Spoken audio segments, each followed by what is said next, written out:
Rafaela, sou representante da ABV, com quem eu falo?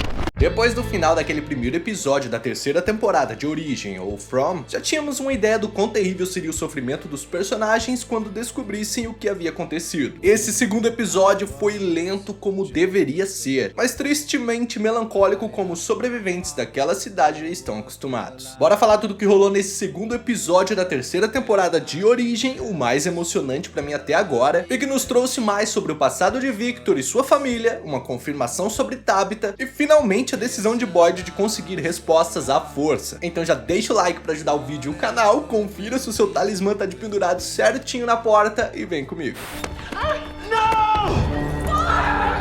Think this place can't break you? Let's see. É você, Satanás. O episódio começa com um clima que não poderia ser pior. Vemos Jade e Victor devastados no bar até que Jade toma coragem para ir encontrar Boyd e a pobre senhoria Tia, os dois únicos que não conseguiram retornar para a segurança de suas casas e seus talismãs. A expectativa seria de encontrar os dois destroçados, mas quando Jade entra no celeiro, após ver o terrível estado destruído que aquelas criaturas desgraçadas deixaram a senhorinha Chan, ele encontra Boyd fisicamente bem, preso a um pilar. Já o seu estado mental, por outro lado, tá em cacos, quase catatônico, precisando tirar forças do meio do peito para poder continuar, encarar a todos para poder levar o corpo da mãe de Kenny e dar um mínimo de dignidade para ela. Todas as tentativas que deram alguma esperança a eles de um dia conseguir saírem daquele lugar amaldiçoado e retornarem para suas vidas foram desastrosas. Agora o inverno havia chegado, eles estavam à beira de morrer de fome e outra sobrevivente, uma das mais antigas, respeitadas e adoradas, havia acabado de ser morta pelas criaturas. Como ter qualquer tipo de esperança após isso? Fala pra mim. How are you still alive? They wanted me to watch. Origem não é uma série de certa forma pesada graficamente, por mais que o resultado dos corpos das vítimas seja mostrado sem pudor na nossa cara para nos chocar mesmo. Ela sempre foi mais desesperadora, dramática, psicológica, mas mesmo assim, conforme Boyd deixa o corpo da senhora Tian lá na igreja e parte de lá ainda completamente desnorteado, os flashes daquela noite, do que as criaturas fizeram com ela, vão torturando a sua mente e a nossa, onde vemos um pouco do terror da sua morte lenta e dolorosa. E como se não bastasse isso, como se não bastasse que ele ainda tinha a difícil missão de encarar e contar a Kenny, Donna ainda descarrega todo o seu desespero e desesperança em Boyd. Não por raiva dele ou por maldade, mas porque ela também não aguentava mais. Ela também, que junto com Boyd é um dos pilares que sustentam aquela sociedade de condenados, estava prestes a desistir de vez. Because you told us that someday we'd go home. I was stupid enough to believe it.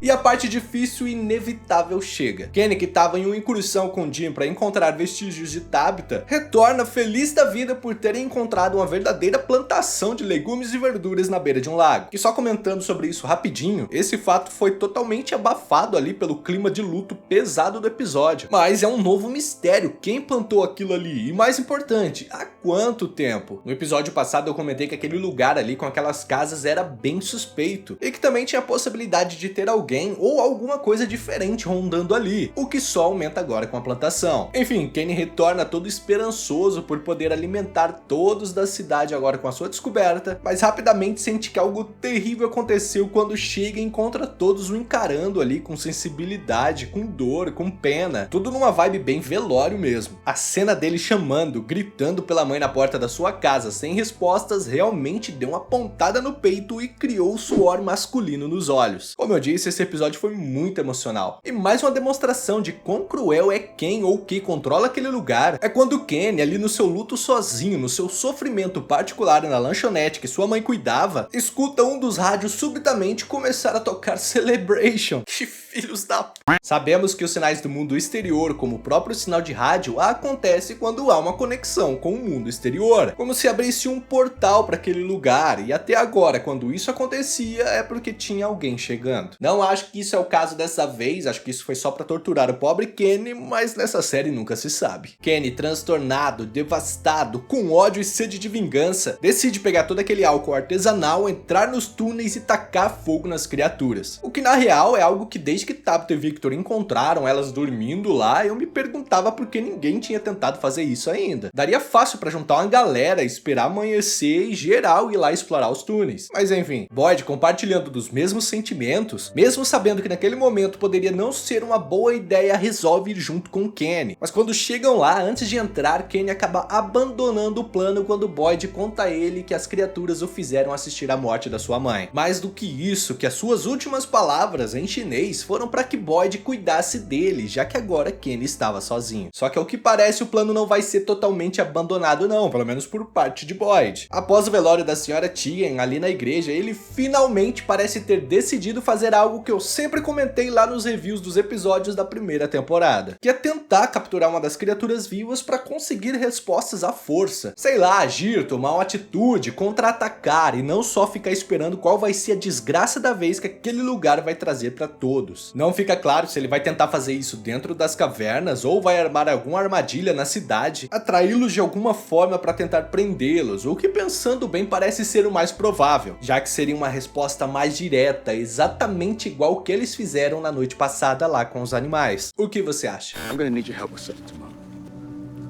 Yeah, all right, but with what? We're gonna catch one of these fucking things.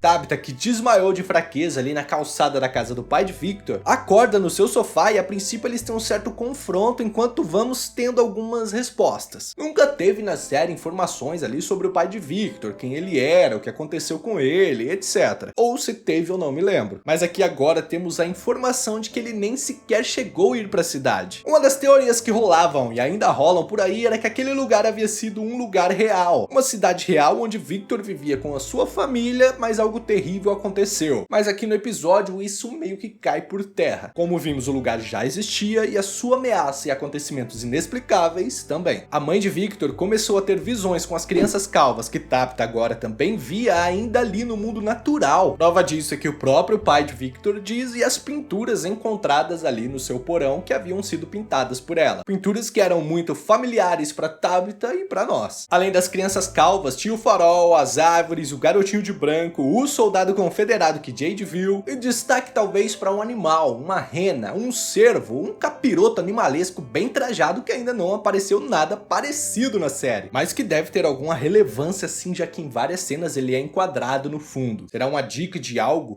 que ainda está por vir talvez? A questão é que a ideia de que Tabitha seria uma espécie de escolhida, um Neo de uma Matrix do inferno meio que se confirma. Eu teorizei no vídeo do episódio passado de que tudo naquele lugar estava fadado a se repetir, com pessoas diferentes assumindo os mesmos papéis em algo roteirizado, profetizado, feito para ver como cada pessoa agiria naquele papel, quais as decisões que cada uma teria na sua vez, se e quando cada uma quebraria, sucumbiria, enfim. Eu ainda acredito muito nisso e parte disso para mim se prova aqui também, já que aparentemente Tabitha estava agora encarregada de cumprir algo que antes a mãe de Victor esteve, mas que como sabemos, ela não conseguiu. Chegar até o farol e libertar as tais crianças. Ao que parece, o lugar precisava de um salvador para parar o que quer que fosse tudo aquilo, e com a morte da mãe de Victor, era Tabitha a escolhida da vez para fazê-lo. Isso já ficou meio que claro, mas o que ela tem que fazer exatamente é que ainda é bem confuso. Salvar as crianças no farol? Ela passou pelo farol, mas não havia nada lá além de alguns brinquedos e o garotinho de branco que arremessou daquele mundo. Então talvez o farol não seria o destino final, mas sim um meio para tal. Talvez Tabitha, como uma escolhida, agora tenha a capacidade de ir e voltar daquele lugar, não sei. Não parece que ela vai ter muito mais coisas a descobrir ali no mundo natural, ao menos não com o pai de Victor, que parece que já compartilhou tudo o que sabia, e que na verdade eu esperava até mais, confesso. Certamente vai ter mais alguma pessoa ou pessoas ali no mundo natural que serão chaves para respostas de tudo, mas eu acredito sim que ela vai retornar para a cidade até o final da temporada. E você, tem alguma teoria sobre o destino ou missão de Tabitha? Fala pra mim aqui embaixo. I guess you've been chosen now too. How did you get out?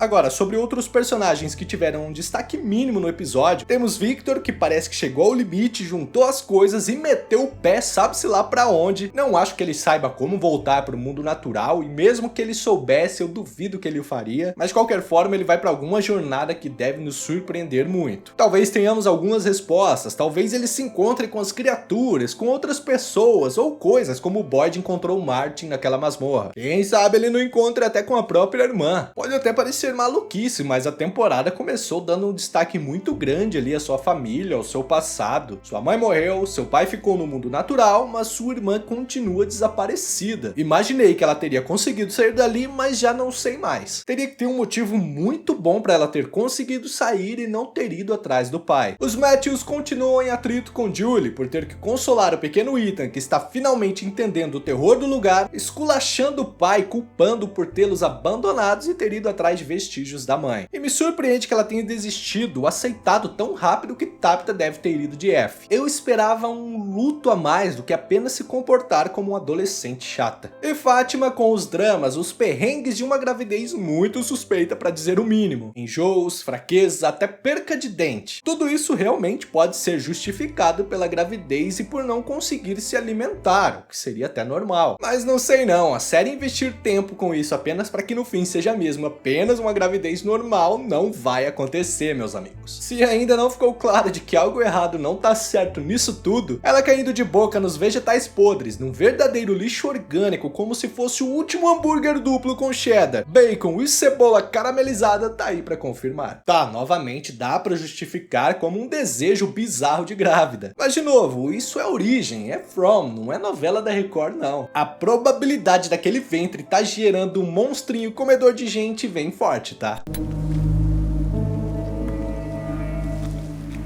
E o episódio terminou com mais uma suposta conexão com o mundo exterior, ou melhor, com algo superior no controle do lugar. Jim, sozinho em casa, recebe uma ligação e ao atender escuta a voz de um garotinho dizendo ser Thomas, o filho morto dele e de Tabitha. Novamente, aquele lugar brincando, torturando a mente deles ou algo a mais. Vale lembrar que a última vez que aquele telefone amarelo tocou não deu muito bom não. Ou melhor, até deu se você parar pra pensar. Se você não lembra, foi quando Kenny recebeu uma ligação misteriosa falando daquela antiga canção do eles tocam, eles quebram, eles roubam. E foi isso que causou um certo insight ali em Boyd para que ele quebrasse a caixinha de músicas na temporada passada, libertando assim Julie, Mary e Randall daquela maldição das cigarras do capeta. Então, se a ligação de Kenny foi de certa forma um aviso, o que virá agora com essa de Jim? Se não for apenas por crueldade, será um novo presságio? Se sim, do quê? Hello. Dad? It's Thomas.